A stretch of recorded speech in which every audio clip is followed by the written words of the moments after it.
mabele ya Kimbangu Kongo mabele ya Lumbumba Kongo ya biso mabele ya Malula Kongo mabele ya Cardinal Etoué. Mesdames, Mesdemoiselles et Messieurs, bonjour.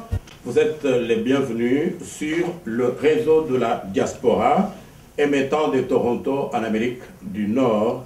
Et ce réseau englobe bien entendu plusieurs émissions, notamment L'heure du Seigneur et les coulisses du pouvoir en République démocratique du Congo. Deux émissions qu'anime votre serviteur, le journaliste Charles Kajim Mpumpu. Vous êtes les bienvenus donc dans le cadre des coulisses du pouvoir en République démocratique du Congo.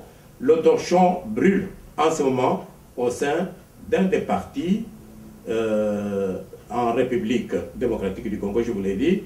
Donc ce parti qui s'appelle UDPS, Union pour la démocratie et le progrès social. Pour votre information, ce parti, c'est un parti qui a émergé depuis bientôt plus de 33 ans, toujours en train de lutter contre les antivaleurs, en train de lutter pour l'instauration d'un état de droit en République démocratique du Congo, et un parti qui a essuyé et qui continue d'essuyer des tirs de toutes sortes venant tant de l'intérieur que de l'extérieur du parti, et ça continue. Pour l'heure, on est à l'étape de la diabolisation, vous vous en doutez, diabolisation des signataires des documents de la base de ce parti. Pour en parler, nous recevons sur ce plateau deux hauts cadres du parti. Il s'agit de M. Sylvain Sendakalala. Bonjour. Et de M. Urbain Ndondo. Bonjour, M. Charles Kajimou. Quelles sont vos fonctions au sein de ce parti Union pour la démocratie et le progrès social Canada? Présentement, je suis conseiller diplomatique au sein de la Fédération de l'UDPS Canada. Sinon, j'étais aussi président fédéral et à ce titre, je suis président honoraire de ces partis au Canada. Dites-nous ce que vous êtes au sein de ce parti. Je suis conseiller diplomatique auprès de la Fédération de l'UDPS Canada. Monsieur Sylvain Sendakalala, quelle est la genèse de ce torchon qui brûle actuellement au sein de ce parti qui est cher à M. Étienne Tshisekedi Wa Mulumba, torchon évoqué par tant d'autres médias internationaux? Pour ce faire, je crois que vous allez me permettre de lire un peu nos textes. Puisque si nous parlons dans le vide, souvent on a difficile à se faire comprendre. Alors, je voudrais dire quelle est l'origine du conflit. Il se tiendra à Bruxelles du 28 février au 2 mars 2014 de cette année.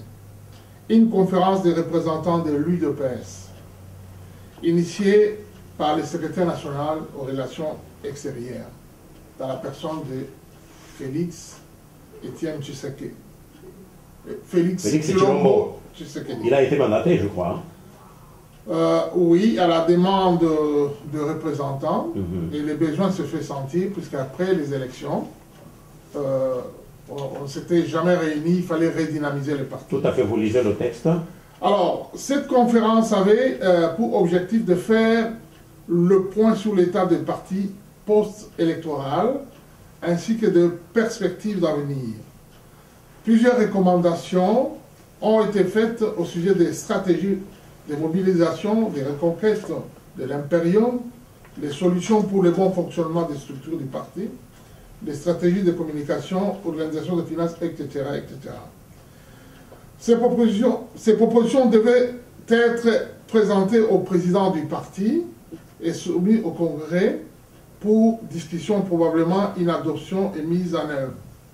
Monsieur Félix sera donc chargé, en sa qualité de secrétaire national aux relations extérieures, d'acheminer les résolutions à Kinshasa. Il faut noter que pendant la réunion, Félix s'est farouchement opposé à plusieurs résolutions. Cependant, les décisions étant adoptées par voie majoritaire, l'emportaient toujours. Depuis mars, alors que le président est encore à Kinshasa et en bonne santé, Félix Tshilombo se décide de bloquer les rapports. Et pourtant, il se retrouvera lui aussi à Kinshasa. Tout ce qu'on notera, c'est l'isolement du président. Les cadres du parti étaient interdits d'entrer dans la résidence du président. Certains, dont les directeurs de cabinet, seront carrément démis de leurs fonctions. L'affaire dégénère lorsqu'au cours d'une émission sur le net, un membre du cabinet de M. Félix prend la parole au nom de la Fédération du Canada. Alors, ceci a créé un climat un peu de mésentente, puisque pour le représentant ou le président fédéral pensait que celui-ci a engagé la fédération alors qu'il n'avait pas mandat. Nous avons essayé d'examiner le problème, nous avons essayé de rapprocher les deux parties. C'est fini avec le texte? Non, je vais aller au vif du texte. Séparation, nous allons parler de séparation de pouvoir, sanction, exécution de la sanction. Les statuts et règlements intérieurs du parti en matière disciplinaire prévoient la séparation du pouvoir de faire et de faire afin de protéger les droits des membres. C'est ainsi qu'il est instauré la notion de procédure disciplinaire qui est exercée par la commission de discipline. Cette notion est différente de celle de l'exécution de mesures disciplinaires prises par la commission qui est confiée au chef du récalcitrant. En clair, l'article 69, maintenant nous venons au fait des articles. L'article 69 du règlement ordre intérieur tel qu'adopté le 14 décembre 2010 par le premier congrès du parti consacre la séparation du pouvoir décisionnaire en matière disciplinaire en ces termes. Pour assurer la meilleure application du statut, règlement intérieur, décisions, instructions et procédures en vigueur au sein du parti, la Commission nationale des disciplines est instituée à la Convention démocratique du parti. Il est à noter que jusqu'à date, cette convention n'a jamais vu le jour. La Commission a pour mission principale d'inviter et d'auditionner à charge et à décharge chaque membre et cadre du parti sur des dénonciations, plaintes écrites ou soit par la saisine d'office de la Commission. Le législateur va encore plus loin dans cet article en consacrant la Commission comme la seule et l'unique institution en matière d'inviter et d'auditionner en ces termes.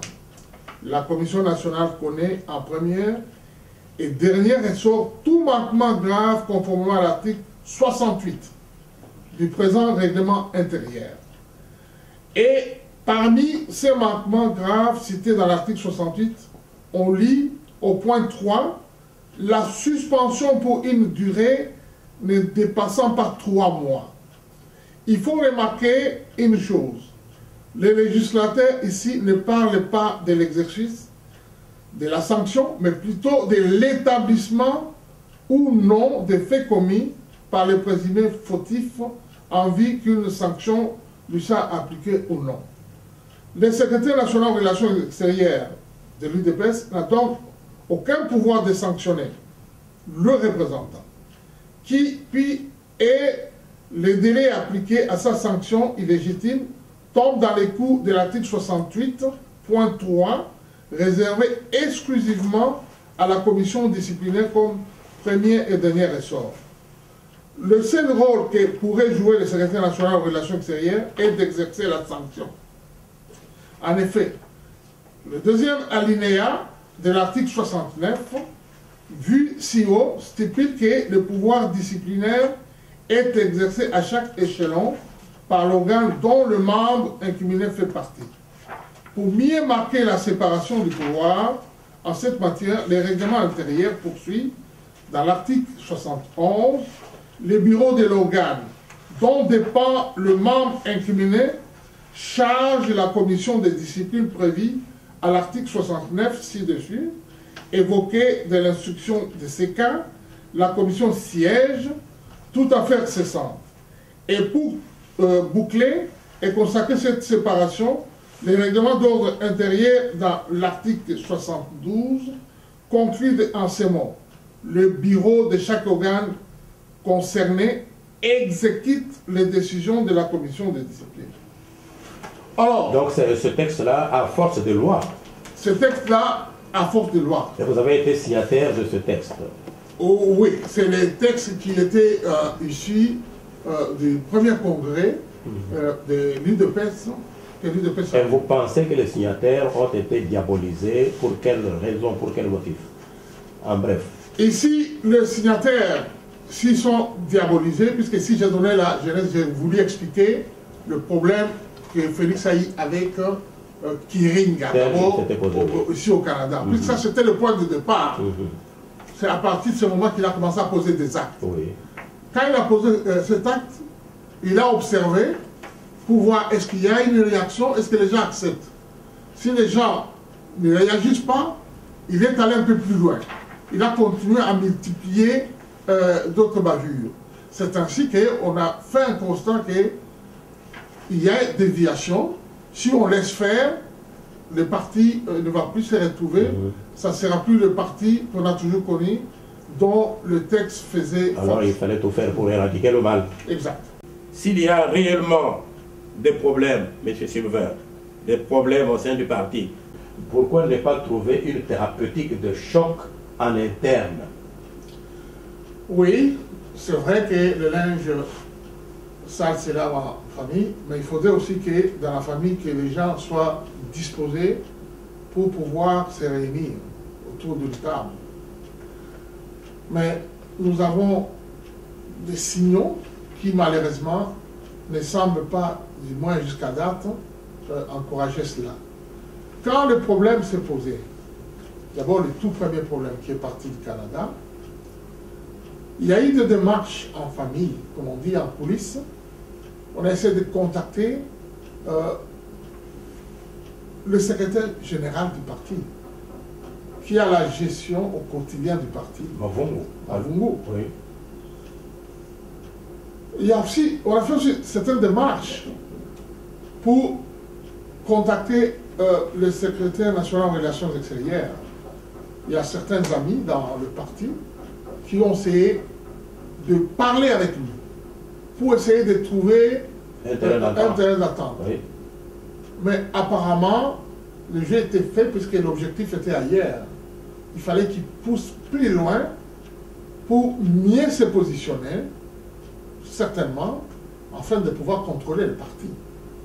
C'est alors que je dirais que cette union qui pouvait se faire dans la famille n'a pas pu se faire jusqu'à aujourd'hui. Mais nous continuons à espérer qu'à un moment donné, il y aura un dépassement. Comme vous dirait, l'espoir fait vivre. Comme vous dites que l'espoir fait vivre, et que chacun pourra mettre de l'eau dans son vin, afin de pouvoir chercher à placer plus haut les intérêts du parti. Et en ce moment, réellement, il y aura cette volonté où tout le monde reviendra de manière à pouvoir laver ces linges-là en famille. Ok. Avec vous, M. Urbain Dondo, vous êtes tous au cadre du parti. Que diriez-vous à ceux qui pensent que c'est plutôt le fauteuil du chef de parti, M. Tshisekedi, M. Etienne Tshisekedi Omulumba, que vous visez? Merci beaucoup, M. Charles Kajingou. Je pense que mon collègue Sylvain Kalala a pu circonscrire la genèse de la crise. Et il s'est étendu en long et en large sur ces problèmes. Vous me posez la question qui est la suivante. Que diriez-vous à ceux qui pensent que c'est plutôt les fauteuils du président Tshisekedi que vous visez. À mon humble avis, je ne pense pas que ces fauteuils est vacant, à moins que vous me le prouviez le contraire. Jusqu'à preuve du contraire, c'est le président Tshisekedi. Non, parce qu'on laisse entendre que M. Tshisekedi est malade pour le moment à Bruxelles. Je ne sais pas si c'est rétabli. Donc, c'est dire que vous, peut-être vous considérez que ce fauteuil est vide, vacant. On ne laisse pas entendre, c'est un fait avéré. M. Tshisekedi est malade et il est bel et bien installé à Bruxelles, en Belgique. Est-ce que M. Tshisekedi reçoit le membre du parti? Est-ce que M. Tshisekedi est visible? Mais pour remonter à la petite histoire, M. Charles, quand une personne est malade, quel que soit l'état de sa maladie, vous allez à l'hôpital, le médecin donne un horaire où il est inscrit les heures de visite. À moins que la personne soit en quarantaine et qu'il soit porteur ou porteuse d'une maladie qui est contagieuse et qu'on ne veut pas que les gens puissent l'approcher. Mais jusqu'à preuve du contraire, je ne pense pas que M. le président Tshisekedi est porteur d'une maladie contagieuse ou encore moins il est mis en quarantaine. Sauf qu'il est affaibli complètement. Ben oui, je suis d'accord avec vous. On pourrait même lui donner raison quand il a dit prenez-vous en charge. Oui. Et vous continuez à compter sur lui au lieu de vous prendre en charge jusqu'à réfuter pas mal de choses. Mais où est-ce que vous mettez la courtoisie humaine? Où est-ce que vous mettez l'amour humain quand vous êtes papa, vous êtes malade, vous avez des amis, nous sommes vos amis, vous avez vos enfants, et vous êtes malade, vous restez à l'hôpital et vous ne voyez aucun de vos amis, et vous ne voyez que vos enfants. Qu'est-ce que vous allez dire sincèrement? Donc c'est pour dire que vous ne visez pas le fauteuil du président Tshisekedi. Le fauteuil du président n'est pas vacant. Mais je vais vous lire ce que Mavungu, lors de son point de presse, avait dit. Il dit que l'interférence de la famille dans la gestion du parti qui aurait mis toutes les batteries en marche pour que M. Félix Tshisekedi Tshilombo succède au président du parti, le docteur Étienne Tshisekedi, qui est aussi président élu de la République. À ce sujet, personne ne dispose d'un écrit d'un membre de la famille dans ce sens. Est-ce que vous disposez d'un écrit de ceux qui ont signé la lettre? Non. Les membres de la base qui disent que nous visons les fauteuils du président? Non, non. Alors, ça c'est un faux problème. Bon. La genèse de ce problème, la genèse de cette crise, comme a dit mon collègue Sylvain Kalala, remonte aux faits qui ont été répertoriés et qui ont été mis à la disposition du public. Ce n'est pas les fauteuils du président. Même si on doit viser les fauteuils du président. Combien de gens ont signé la pétition? Combien de gens ont signé la lettre de la base? Donc tous ces gens-là, 44 fédérations visent un seul fauteuil, M. Charles Kajimbo. Bon, ça c'est une blague, c'est une vaste blague ça. Et puisque vous parlez vous-même de Félix Tshilombo, il n'est seulement pas le fils du président du parti, il est aussi membre de l'UDPS, devant prétendre lui aussi à la succession du chef du parti. Est-ce possible, Monsieur Urbain? Monsieur Félix Tshilombo Tshisekedi est membre du parti, il est militant du parti, à moins qu'il nous prouve le contraire. Pour être militant, il faut d'abord être il faut être en règle de cotisation, il faut avoir la carte du parti. Et je pense qu'il détient ces documents-là. Oui. Et il sait qu'il faut être de bonne moralité, il faut être crédible oui. pour assumer ses rôles. Et ici, on ne voit pas M. Félix Tshilombo Tshisekedi comme fils à papa, comme fils du président. Mais comme membre du parti. Comme membre du parti. Et donc crédible. Et puis, membre du parti crédible et occupant les fonctions au sein du parti. Et pour ce fait, il est censé maîtriser les statuts du parti. Que disent les statuts du parti? Allons voir à l'article 27. Allons voir à l'article 27. Dans la chemise rouge. Rouge. Dans la chemise rouge.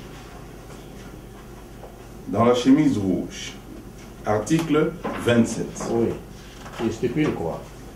Intérim du président du parti. Article 27. En cas de décès, de démission, d'empêchement définitif du président du parti, le président de la convention démocratique du parti assume son intérim pour un délai ne dépassant pas 30 jours au cours desquels il est tenu de convoquer une session extraordinaire du Congrès en vue d'élire un nouveau président du parti. Élection à laquelle il ne peut faire acte de candidature. Ok, en un mot. C'est clair comme l'eau de la source. C'est clair comme l'eau de la source. Et le débat qui est aujourd'hui sur la place publique, c'est un débat justement qui a été créé par ceux qui veulent justement distraire les militants du parti. Donc on ne reproche rien à Tshilombo Félix, c'est ça? Mais vous avez lu la lettre de la base. On lui reproche beaucoup de choses. On lui reproche beaucoup de choses. Dire qu'on ne lui reproche rien, ça serait se voiler la face. Vous avez lu la lettre? Qu'est dit la lettre? Qu'est-ce qu'on lui reproche? L'incompétence. Qu'est-ce qu'on lui reproche? Le manque de respect du statut. Non crédible. Le manque de crédibilité. Je vous ai lu ici. Je vous ai lu ici dans la phare de rouge. Okay.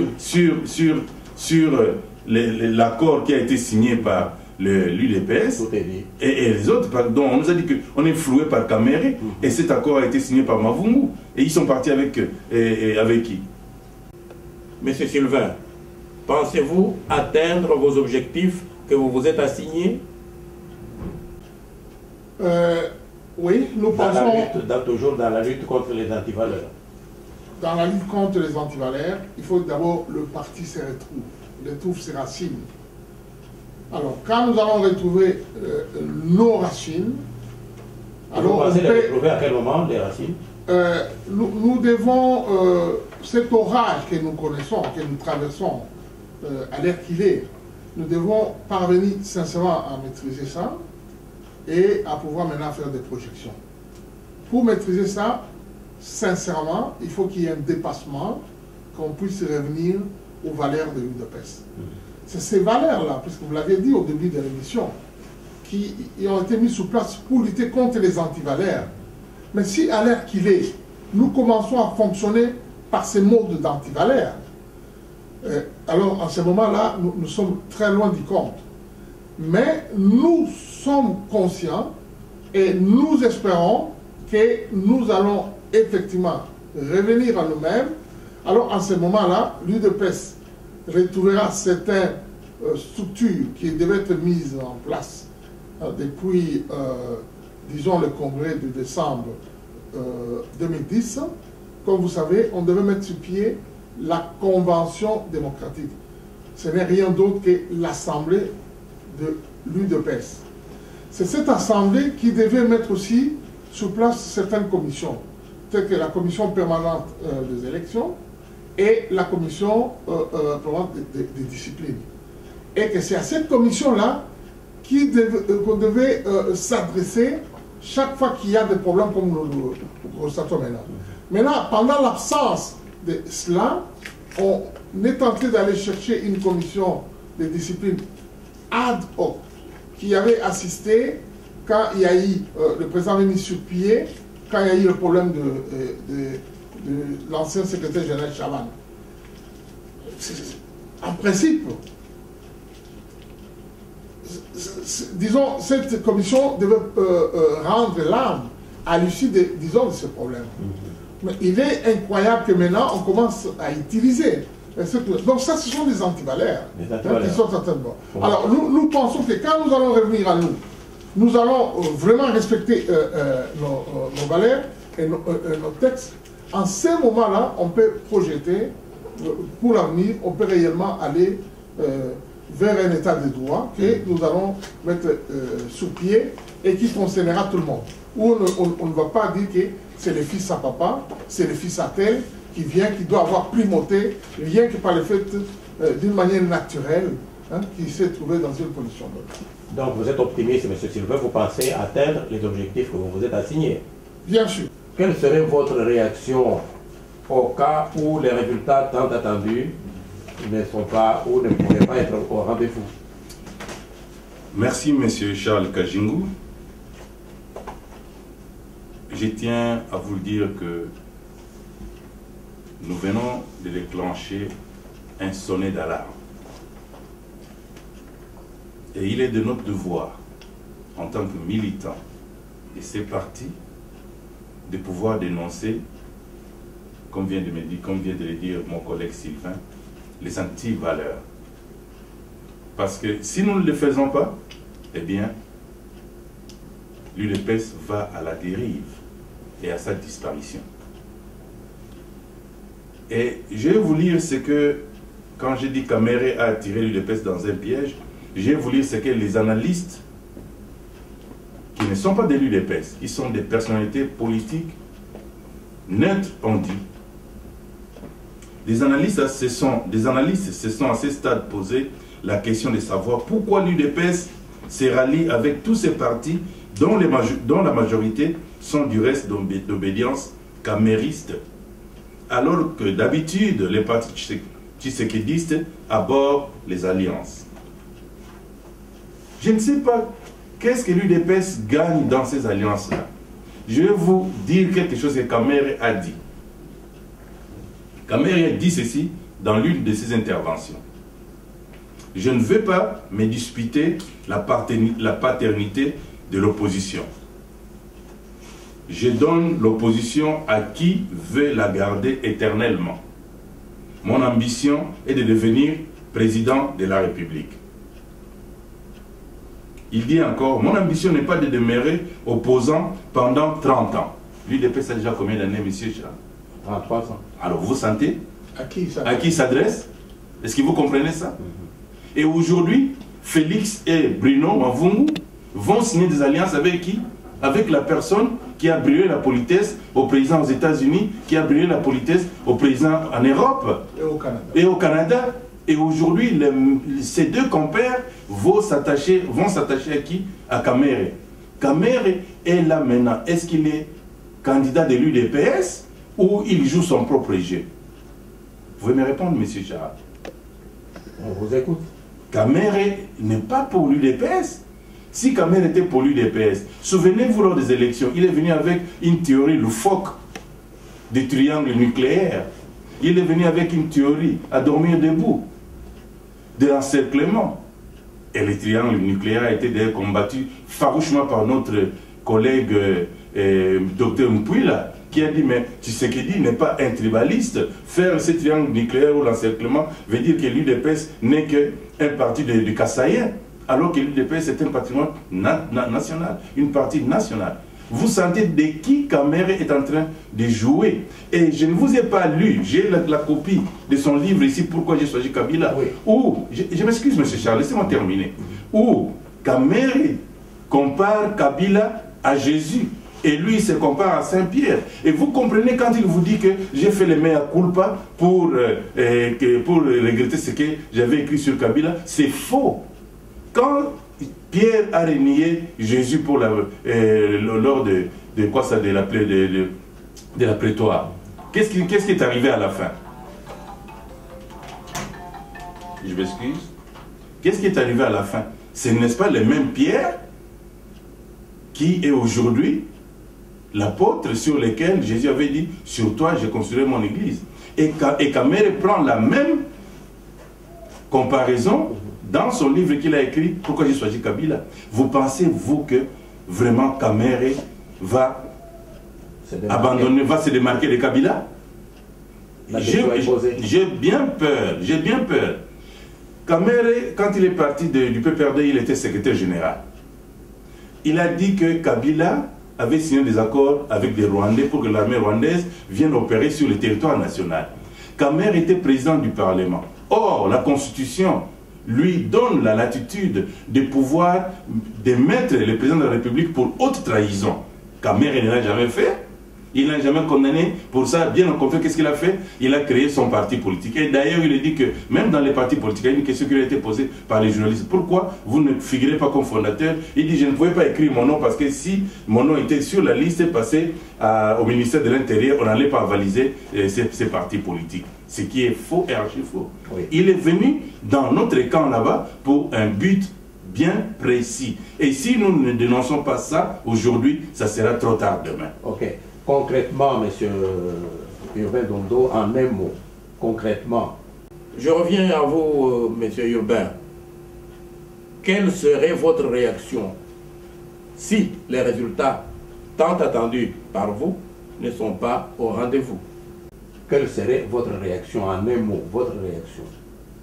Les objectifs seront atteints et sont atteints parce que l'UDPS est un parti des masses. L'UDPS est un parti du peuple. L'UDPS est un patrimoine national.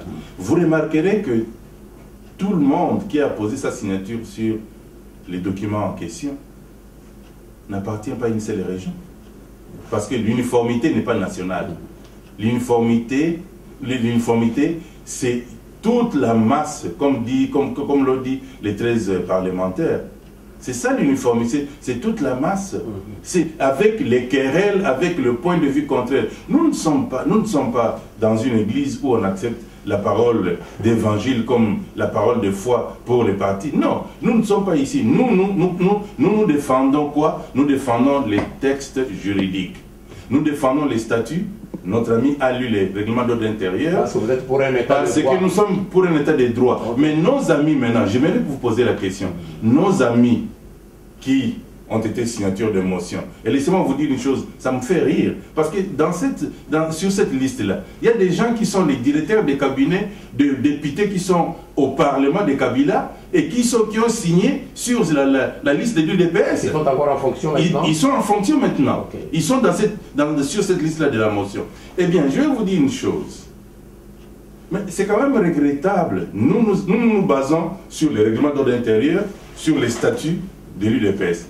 Mais les autres qui nous brandissent leurs documents, qui nous brandissent leurs codes de famille sur lesquels ils se basent, puisque maintenant ils se proclament qu'ils sont de la famille, qui nous brandissent leur code de famille pour nous dire voilà ce que dit le code de famille, et c'est un document qui est juridique, qui est avalisé pour l'UDPS. La question reste posée, il y a à manger et à boire dedans. Alors nous tendons vers la fin de cette émission qui se situe dans le cadre des coulisses du pouvoir en République démocratique du Congo. Oui, j'aimerais ajouter une petite chose.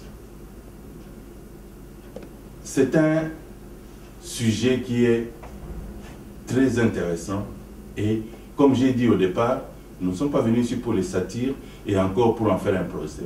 Mon souhait serait tout justement que vous puissiez inviter M. Kanchama et M.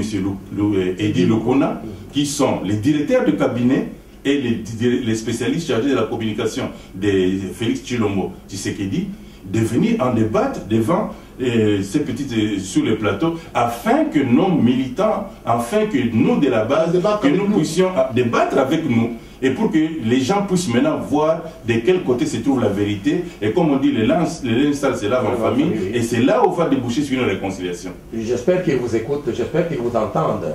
Monsieur Sylvain et Monsieur Urbain Dondo, si on vous demandait à chacun de vous là de dire un mot sur ce qui n'a pas été dit tout au cours de cet entretien et de conclure le dit entretien, que diriez-vous? Oui, moi je pense que nos actes, nos actions traduisent notre état d'être. Quand nous observons aujourd'hui ce que fait Félix, nos caisses sont vides de l'UDPS. Félix s'est déplacé. Ce n'est pas mauvais, soi-disant pour aller redynamiser la base. Il a fait au Kassai, il a fait au Katanga, il compte le faire au Kivu. Il a vidé les caisses avec tous ces déplacements. Puisque les caisses au départ étaient vides, nous posons la question, soyons logiques, crédibles. D'où sortent les moyens qui ont servi à Félix pour faire ses déplacements? Même alors, nos combattants sont dans de prison au Congo, à l'étape du Kasaï, un des représentants qui, rien que pour avoir défendu la position du président du parti lors des élections, il se trouve en prison jusqu'à date. Écoutez, il n'était pas en fonction présentement au sein au Parlement du gouvernement Kabila pour le moment, Félix Tshisekedi, parce que vous supposez qu'il n'a pas assez de moyens pour supporter tous ces débats. Oui, mais c'est sûr que quand on dit, je vous ai parlé de la crédibilité, il faut être sincère. S'il est député, c'est qu'il a suffisamment de... Non, non, il faut être sincère. Il est député comme vous semblez le dire. Mais il a dit qu'il n'est pas allé au Parlement. Il ne touche pas des émoluments. Lui-même l'a dit. Il était interviewé en Belgique.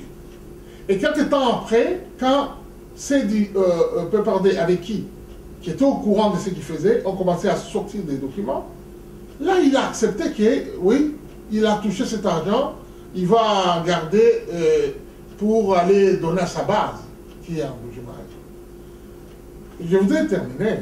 Je voudrais dire ceci, par ce que nous faisons comme acte. Il est arrivé, il était au Kasaï, comme au Katanga. Curieusement, ces gens-là qui ne sont pas pour l'UDPS, lui ont laissé le chemin libre. Mais, observons, Maître Moyambo, qui est l'un du PPRD, puisqu'il n'a pas accepté que Kabila sollicite un autre mandat, qui respecte les textes. Lorsque celui-ci est arrivé à l'étape de Mbujimaï, non seulement qu'on ne l'a pas reçu, on a ordonné à la Dion de retourner sur Lubumbashi. Au moment où je vous parle, sa radio qui émettait à Lubumbashi. On a ordonné à l'avion de retourner sur Lubumbashi. Sur Lubumbashi. De qui tenez-vous des nouvelles, de quoi, de ces informations? Mais c'est passé sur la presse. Le gars était interviewé par la presse. Donc, on ne connaît pas cette personne qui a intimé l'ordre de... Selon les pouvoirs, on veut ramener ça au ministre des Affaires intérieures. Avant, on pensait que c'était le gouverneur du Kasaï oriental. C'est lui qui avait reçu Félix. Oui, le gouverneur. Bon, ouais, mais maintenant, le type est rentré à Lubumbashi, sa radio, on bloque. C'est comme ça que ce pouvoir-là fonctionne. Mais si vous arrivez comme Kamer est là, on le voit tourner, il va à l'est, il va là où il veut et tout. C'est-à-dire, ce que nous faisons comme acte nos gestes, il suffit seulement de bien regarder, vous pouvez tirer une conclusion. Donc, nous demandons à Félix et aux autres qui agissent comme lui, je ne nie pas qu'il a appartenu à l'UDPS. Mais il faudrait qu'à un moment donné, qu'ils arrêtent ce qu'ils font. C'est vraiment une trahison, ça. Qu'ils reviennent à la base. Donc, content déjà vers la fin. Vous supposez que Étienne Tshisekedi est pris en otage par les membres de sa famille? Très certainement. Parce que de tout le temps où il est là, mais Étienne n'a jamais fonctionné comme ça, même s'il est dans sa période de maladie. Étienne a toujours reçu le membre de la structure du parti, partout où il va. Mais tout le temps qu'Étienne est en Belgique, ce qui est sous place comme structure officielle, représentant, président fédéral, même ses adjoints, il n'a reçu personne. On n'a même pas permis à cela d'aller rendre visite. Moi, je vais vous choquer en vous disant ceci. Puisque nous sommes dans la société, nous parlons. Les échos sont venus de la Belgique, relayés par les antennes d'ici, pour dire que nous attendons cette délégation de gens qui vont oser venir, soit de Kinshasa ou d'ailleurs, soit disant qu'ils vont venir pour voir le président. Non seulement qu'ils ne vont pas le voir, nous allons les tabasser. Tabasser le président? Nous allons tabasser ces membres de l'UDPS. Nous sommes dans un parti politique. Et celui qui est malade, c'est le président de l'UDPS. Les menaces proviennent de la famille. dans le cercle de la famille, c'est là où c'est parti. Et ce qu'il nous disait, il nous disait avec joie, hein, toujours c'est la bino, hein, bo yakakabo, begapotia makora, boko betama. Là, ce sont des antivaleurs que vous dénoncez ici. Ce sont des antivaleurs. Vous combattez. C'est pourquoi nous luttons pour que nous puissions retrouver notre orbite afin que le valeur puisse revenir à l'hypothèse. La première des choses que j'aimerais demander à nos militants et surtout à nos frères. En conclusion, hein? Je suis dans la conclusion. À nos frères qui semblent ne rien connaître de ce que nous sommes en train de faire ou qui ont pris une tangente. Ils semblent ne pas reconnaître les enjeux. Oui, et qui ont pris la tangente de la famille pour dire que c'est la famille qui doit légiférer sur les partis, qu'ils lisent au moins ces documents, les statuts du parti. C'est très important parce que tout est contenu là-bas, qu'ils lisent les règlements dans l'intérieur du parti et qu'ils soient aussi partie prenante du parti, c'est-à-dire être avant tout militant. Parce qu'il y a des gens qui sont là, qui prennent la parole, ils viennent et disent parce que moi je suis le neveu à la tante, je suis le cousin à X, Y, et ils pensent prendre l'ascendant sur les militants du parti, ce qui est faux et archi faux. Eh bien, je vais faire ressortir 3 contradictions sur ce que mon collègue vient de dire, en ce qui concerne le frais de voyage. Lors d'une émission d'une mass média ici, ou radio sociale, ou télévision sociale, il y a un monsieur qui nous a dit que, même si tu sais ce qu'il dit, Félix prenait l'argent là. Mais où en est le mal? Il peut aller prendre l'argent au pouvoir, mais où est le mal? C'est avant tout l'argent du pouvoir. Mais ça, c'est un antivaleur. Vous dites, vous n'êtes pas dans dans les secrets du pouvoir, et vous allez prendre l'argent, et puis il y a un monsieur qui dit qu'il est membre de l'UDPS depuis la fondation de l'UDPS, et que c'est lui qui a apporté l'UDPS ici au Canada, va nous dire que oui, il est normal que Félix ait touché l'argent. Deuxième contradiction. Kabouya dit qu'il a été contacté par un monsieur, un donateur de fonds, qui lui avait dit que j'ai l'argent, si je vais aider Félix pour qu'il puisse faire sa tournée, je vais loger cet argent dans votre compte. Parce que c'est la famille qui avait demandé qu'il puisse contacter Kabouya pour qu'il loge l'argent dans son compte. Vous parlez de Kabouya Gumuna? Non, c'est lui qui est à Kinshasa, le chargé de la communication, l'adjoint à la communication. Oui. Ah, oui. Il nous a dit, lors de ses interviews, lors de son interview à une des médias sociaux, il a dit ça, que l'argent que Félix a utilisé pour cette tournée, ça venait d'une personnalité en Europe et qu'on ne peut pas les citer, sinon il aura des problèmes. Est-ce que cette personnalité a détourné l'argent ou quoi? Ça, je ne sais pas, c'est à vous à conclure. Eh bien, il a versé l'argent dans son compte et c'est lui qui a pu pouvoir répartir l'argent et payer les billets de Félix, parce que Félix habite et est résident en Belgique, l'argent vient à Kinshasa et c'est Kabouya qui doit payer les billets pour Félix en Europe en fait de faire le voyage. Point d'interrogation. Lors de la dernière point de presse, le directeur du cabinet, M. Kanchama, a repris le point de presse de M. Mavungu et sur les chapitres de l'utilisation, d'où venaient les fonds et comment Félix a pu voyager. Il a dit que d'un revers de la main, Félix a pu dire que voilà, c'était les 400 000 $ qui étaient destinés à la propagande, aux frais de propagande pour le président de la République, ce qu'il a pu utiliser. Mais alors, on voit qu'il n'y a pas longtemps, quand les représentants de Benelux, M. Mbouyi, avaient parlé de 400 000, et ça a amené tout ce que nous avons connu comme réaction épidermique, et jusqu'à amener à la suspension de M. Mbouyi. Et si M.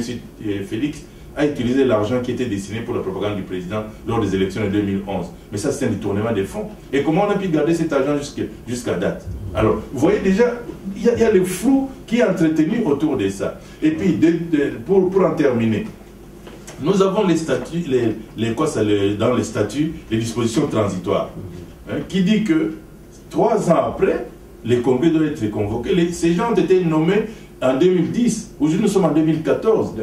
Quand est-ce qu'il y aura le congrès? Quand est-ce qu'on va respecter les dispositions transitoires plutôt, qui sont contenues dans les statuts de l'UDPS? Alors ça, ce sont des problèmes qui sont réels qu'on doit soulever. Et aujourd'hui, qu'est-ce que nous disons dans les forats? Quand on parle de problèmes sérieux, il y a de ceux qui soulèvent la ficelle familiale pour dire que voilà, on s'attaque au président Tshisekedi, on vise son fauteuil, on ne veut pas que Tshisekedi soit président. Mais si on s'attaque au président Tshisekedi, comment est-ce que depuis des années, nous avons toujours maintenu que Tshisekedi soit président de l'UDPS? Comment est-ce que nous l'avons suivi dans sa candidature? Comment est-ce que nous l'avons suivi jusqu'à ce qu'il ait été élu président de la République? Ok, comme on le voit, la lutte contre les antivaleurs se porte bien. Oui. Voilà. Je vous remercie, vous tous et vous toutes, pour avoir suivi cette émission. Je vous rappelle que votre serviteur recevait dans cette émission les coulisses du pouvoir en République démocratique du Congo, les hauts cadres de l'UDPS Canada. Entendez M. Sylvain Senda Kalala, qui est président honoraire de l'UDPS Canada et conseiller diplomatique auprès de la Fédération de l'UDPS Canada. Et ensuite, je recevais M. Urbain Dondo, conseiller diplomatique auprès de la Fédération de l'UDPS Canada. Merci bien à toutes et à tous et à la prochaine.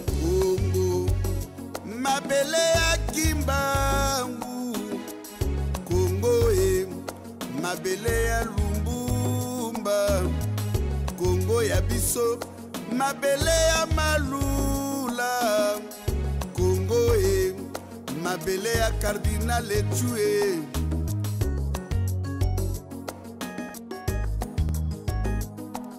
Congo ya biso mboke tikaba